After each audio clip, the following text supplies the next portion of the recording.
Zelos is doing something exceptional here, and it's remarkably following a legendary brand in Zenith. Here's how they pulled it off. Zelos is often credited as the granddaddy of all microbrands. They were the Kickstarter to all Kickstarter brands, if you ask me. Zelos showed up early, loud, and relentless with titanium, meteorite, Damascus, and all of these exotic materials, and not to mention, they have enough loom to build lighthouses with. But most important of all, Zelos built a cult following that evolved Zelos not just as a micro brand, but a micro icon. Yes, let's make it happen. That's the new word now, micro icon. Now, if you're one of those 17 watch pirates that's still following this channel, you might be asking, why am I retelling the origin of Zelos? We already know this. Well, this watch might be the next evolution of Zelos, the Zelos Artemis. Now, this watch was built from the ground up to stand apart visually and technically. Named after the Greek goddess of the moon, it features a modular case with separate lugs and mid-case. Now, don't ask me why or how goddess of the moon and modular would correlate to each other. I have no idea. Now, what's noticeable is that it skips the traditional bezel using a large sapphire crystal held by custom triangular screws coated in gunmetal or PVD coating to match the dial and the case. Pull out the crown and an orange anodized tube peeks out. A reminder to push that crown back in. What I'm holding right now is a titanium and sandblasted case with gray, white, cerakoted mid-case, orange O-rings, and matching seconds hand. They also have a Damascus version showcasing ancient layered forging with yellow O-rings and seconds hand. And the most exotic of them all is the Makume Gane crafted by Vegas Forge. And this one has 100 layers of bronze and nickel, wherein the bronze patinas differently from the nickel over time, giving it a very distinct wood-like pattern. Now, the upper case here is a masterstroke of design. It still retains that Zelos identity while keeping a more modern and different construction that is unknown to many Asian brands or even Zelos themselves. You could see from the side you have this narrow edge that really projects a thin profile for the watch, and it strips off all of the many unnecessary bulk that a watch case would have. With this two-piece construction, it creates a bare and purposeful impression, like a watch stripped to its honest core. Now, the lug angle here is very subtle and in slight contrast with what you normally see with Zelos angular designs, but it still maintains that identity as it contrasts with all of the curvy points and lines of this watch. The sapphire crystal mounted over the case is an amazing touch, and this is arguably the most noticeable departure from the Zelos design. And from the sides, if you look at it, it almost looks invisible while being dominated by this upper case presence, until of course you focus on that crystal once again. This crystal from the side adds an incredible depth to the case, accentuating its features. Now, the cerakoted mid-case is a cool touch for many, and it also adds a little bit of scratch resistance to the watch, but I would have preferred a more polished and metallic look to further elevate the luxury feel of the watch, especially considering that many are complaining about its price point. But of course, the main attraction here is the dial. The skeletonization is clean with that black-coated and beautifully executed framework, not just to show off, but to create contrast. The gears and the movement parts visually pop against this darkened framework. There's a surprising amount of open space here, and you could see right through your wrist. Whether that's a good thing or not depends on your taste, but it definitely creates that transparency that you would prefer when it comes to skeletonized watches. Because after all, why skeletonize it if you're not going to expose much of the movement through and through from the dial down to the back?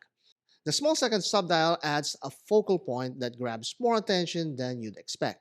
It anchors the dial and balances the openness with something that's, familiar, and, well, at least it helps you to determine whether the watch is actually working or not. Well, in this case, it's not. I need to wind it a little bit. Now, as you wind the watch, you can actually feel every click, and it has a very desirable snapback that gives it a little bit more of a premium feel. And this is just gorgeous to look at each and every time. Speaking of gorgeous, the floating indexes are a smart touch. They're mounted on a single molded ring that hovers above the dial. It's a clever cost-saving measure that still looks high-end. Branding is practically non-existent on this watch, and many have already noted that there is barely any Zelos branding on the dial here. But if you look closely, there's a partially obscured Zelos logo stamped into the movement below, likely carried over from the model where this movement was initially designed for. It's a reminder that the Artemis came later, designed after the decision to revive the Marvin 700. It would have been better to frame the logo within the skeletonization rather than accidentally obscuring it. But it's a small detail that's too small to talk about as a complaint. Now, the bridges are modestly chamfered, not overdone, nor hand finished, because otherwise, if you hand finish this, you'll be looking at 10 times probably the price that they're asking for. And it's just enough to catch light and sparkle when it moves. It's not trying to be haute horology, but it knows how to perform under a loop. And lastly, the VGW9 here is very limited, so don't expect anything Zelos or Seiko levels when it comes to luminosity. It's really just there to give something a little bit more contrast, especially in the dark. Now let's talk about what doesn't work. The FKM rubber here is very nice, it's very supple, it's actually nicely integrated to the case. The strap is a very nice touch, it continues the profile of the case. However, when it comes to these ring keepers, Zelos, please stop signing these ring keepers. They're too much. It's like Anthony Hopkins is talking to you and lecturing you about the breguet-ness of this dial, and then Chris Tucker like shouts at you saying, "Hey, Zelos made this watch." It's too much. Of course, that's a small nitpick, but that doesn't ruin the experience. Now, the Sapphire, though, that may be an experience onto itself. Yes, it's cool, it's nice, it's actually dimensional, but you have to keep in mind, you're wearing now a sapphire crystal right up front your watch with no bezel to protect it. Now, if you knock this at any sharp or hard edge, you'll be dealing with shards and not scratches. And that could be very, very dangerous. So hide this from my wife. She's gonna love it for the next 5 seconds, and then after she knocks it from the door, and then everything falls apart. The Marvin 700 movement. There's another one there. The Marvin 700 movement is beautiful. It's gorgeous, but it's a Marvin 700 movement. It's an old and vintage movement found from the 60s and 50s.